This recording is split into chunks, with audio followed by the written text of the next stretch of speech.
Stop right there. Hands where I can see them. What's going on? Someone called about a break-in at this address. I'm the homeowner. I just got back from the gym. Prove it. I have keys in my hand. That doesn't I just prove unlocked anything. the gate. So what would prove it? My You're being name is on the evasive. deed. You're being accurate. There's a difference. I don't like No idea. A flurry of footsteps, phone grabbed, shuffling papers. The agent remains calm, unbothered by the escalating tension. His jacket collar reveals the small CIA badge clipped to his shoulder. At this moment, a career-ending mistake is made. He is detained without cause, and this small moment spirals into an irreversible chain reaction. The agent, with his credentials tucked under his arm, stands in his own front yard, unaware of the destruction his rights are about to endure. The fall is inevitable now. A lawsuit will follow. The department will be forced to confront this error. It's an ordinary Tuesday evening in a quiet suburban neighborhood. The sun begins to dip below the horizon, casting long shadows across manicured lawns. The call is vague. A suspicious person, reported by a neighbor who saw someone lingering near a driveway. The officer, already on edge from a tense shift, pulls up looking for a reason to escalate. The civilian, a black man in his late 30s, sits in his car parked outside his own home. He's reading through some notes for work. He's a CIA agent, but he's off duty, and his car is just parked in front of his house. The officer approaches, making the standard command, "Step out of the vehicle." The agent's calm refusal, "Why?" "I'm just sitting in my car," starts the first of many confrontations. The officer's demand feels personal, overbearing, unnecessary. "You match the description of someone we're looking for." The description is vague. A pattern is forming. Ego over procedure. No justification. No explanation. Just an assumption about who this person might be based on nothing substantial. As the agent questions the officer's authority and requests clarity, the situation devolves. The officer pushes forward. His handcuffs click into place before a legitimate reason is given. That's ego, not safety. The agent hasn't committed a crime. He's sitting outside his own home, but the cuffs are already on. The situation shifts rapidly. The agent demands a supervisor. The officer's response is immediate. "Comply now, or I'll escalate this further." The escalation is complete. The officer's tone shifts from questioning to commanding. It's a moment of failure in procedure. The agent hasn't resisted arrest, but the officer has wrongly framed the situation as insubordination. The officer proceeds to handcuff the agent. The situation is no longer about clarification or investigation. It's about an officer's inability to back down. The cuffs click. There's no visible sign of resistance from the agent. He stands quietly as the officer places him in handcuffs, already making a fatal error in procedure. Neighbors begin to gather. Phone cameras emerge from porches. The body cam captures it all. The agent's calm demeanor, his repeated requests for a supervisor, the officer's growing frustration. Static crackles on the radio. Dispatch asks for a status update. The officer responds that he has a subject in custody.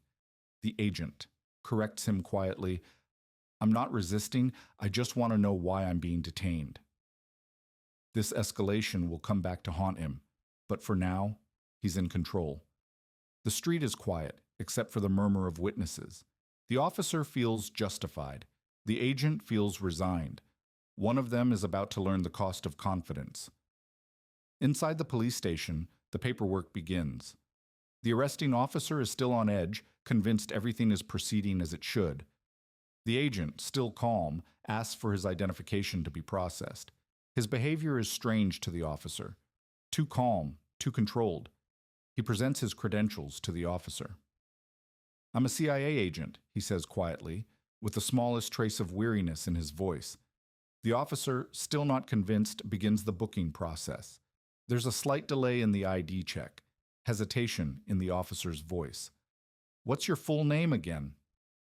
The agent gives his full name and agency affiliation. It's met with suspicion. At this moment, a small shift occurs. The agent's ID is processed, but it takes longer than expected. The officer proceeds with checking the system. Something isn't adding up. The booking form sits incomplete. The agent's calm persistence becomes unsettling. He knows the procedures. He knows his rights. He's not panicking. Meanwhile, the agent, still in cuffs, is left in a holding room. Fluorescent lights buzz overhead. The concrete walls amplify every sound. A door clicks shut. The officer returns to his desk, filling out forms, confident that this is routine. On the street, it felt like control. In the station, it was about to become a nightmare. Minutes pass. The booking officer places the call to confirm the agent's identity. It's only now that the shift starts to occur. The supervisor arrives. His face changes instantly upon hearing the name. The agent's credentials check out. It's too late. The supervisor is clear in his directions. Release him immediately. I'll handle this. The tension in the air shifts from authority to regret. It's no longer about enforcing the law. It's about damage control. The officer stands there, realizing the mistake he's made. The confidence evaporates. The body cam footage will be reviewed. The booking paperwork will be scrutinized. Every step of the encounter will be analyzed. And none of it will hold up. The agent is released from the holding room. The cuffs come off. An apology is offered. Brief, inadequate. The agent accepts it without comment. He knows what comes next. This isn't over. It's just beginning. Now, the consequences begin to unfold. The supervisor, a calm but authoritative figure, asks what happened. The officer stammers through the explanation. It doesn't make sense. The agent's calm demeanor becomes an issue for the officer, who felt the need to prove something. The supervisor picks up the phone. He begins calling internal affairs. There's a lot of paperwork to be done. This mistake is far from over. In the background, the agent remains silent, resigned, but not beaten. The procedural errors mount. The officer didn't verify the description. He didn't follow up before making assumptions. His ego got in the way of the job. Should the officer have called for backup sooner? Should he have verified the complaint before approaching? The body cam shows a man sitting in his own car. The complaint describes someone suspicious. The officer filled in the rest with assumptions. The officer's confidence has been shattered. Internal affairs is called. The agent is still in the holding cell temporarily, while paperwork is processed. The wheels turn slowly. The tension builds. This time, it's about accountability. The officer's job is on the line now. The agent sits quietly, reading over his legal rights. He's aware of the consequences. His calmness continues to unsettle the officer. The discovery that he's a CIA agent doesn't erase reality. The officer violated rights. The cuffs were too tight. The paperwork came too late. A captain arrives. Phone calls are made. The body cam footage is flagged for review. The officer is asked to write a detailed report. Every detail will matter. Every word will be scrutinized. The station feels different now. What felt routine has become a crisis. The investigation is swift. Internal affairs interviews witnesses. They review body cam footage. They begin compiling a report. The department is under scrutiny. The public response is swift. A lawsuit is filed. The agent's legal team begins their process. The officer, now suspended, faces the inevitable consequences of his mistake. It's not just about the agent. It's about the entire system failing to operate with accountability. The footage shows no crime. It shows an officer escalating without cause. It shows a man calmly asserting his rights while being detained illegally. The media picks up the story. Headlines focus on the wrongful detention. The department issues a statement. They promise a full investigation. The public demands answers. How many procedural violations can be corrected after the damage is done? The officer's career begins to unravel. The case goes public. The department issues a formal apology. The officer resigns under pressure. He faces a stain on his record that may never be erased. As the public continues to demand justice, the internal review concludes. A severe breach of protocol occurred. The department announces policy changes. They make clear that such behavior will not be tolerated. The officer's personal cost is steep. Termination. A ruined reputation. An ignominious end to a career built on poor decision-making. The body cam footage plays on news channels, the cuffs clicking, the agent's calm voice, the officer's escalating commands. It all looks worse in hindsight. It all feels preventable. The discovery moment replays in depositions. The supervisor's phone call to internal affairs is documented. The tone shift is captured in written reports. The officer's confidence on the street versus his stammering explanation in the station. The contrast is damning. Immediate escalation follows. The captain arrives within an hour of the agent's release. More phone calls are made. City attorneys are notified. Release attempts are documented. Damage control begins immediately, but the damage is already done. Emotional and professional strain mounts. The officer is placed on administrative leave. The agent returns home. The street looks the same. The driveway is unchanged. But everything feels different now. The routine stop became a constitutional violation. The assumption became a lawsuit. The confidence became liability. The administrative response is thorough. IA investigators review every second of body cam footage.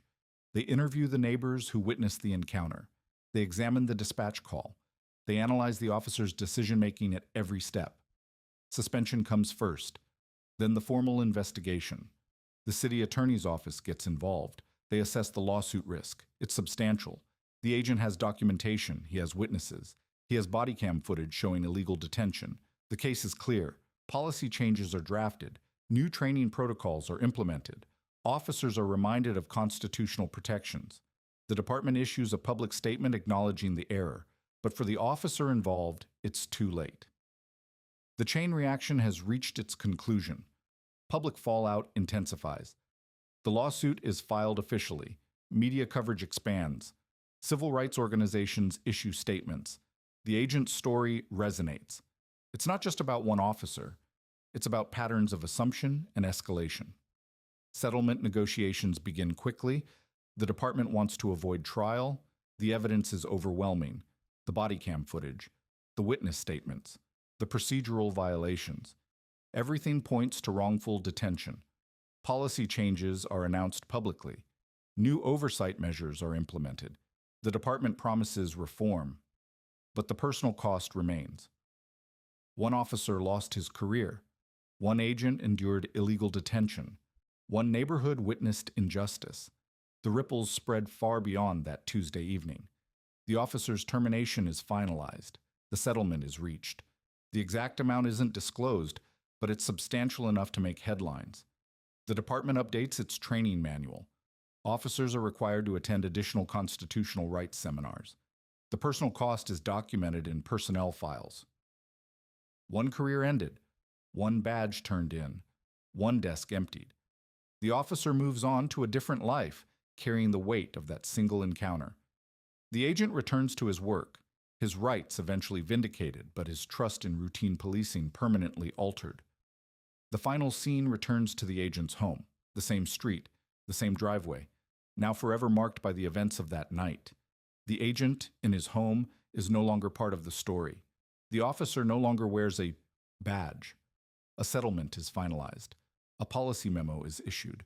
Future confrontations will be handled differently. The agent moves on, his rights recognized. The officer has nowhere to go but out. A final image. A badge, turned in. A desk now empty. The front yard stayed quiet. The career didn't.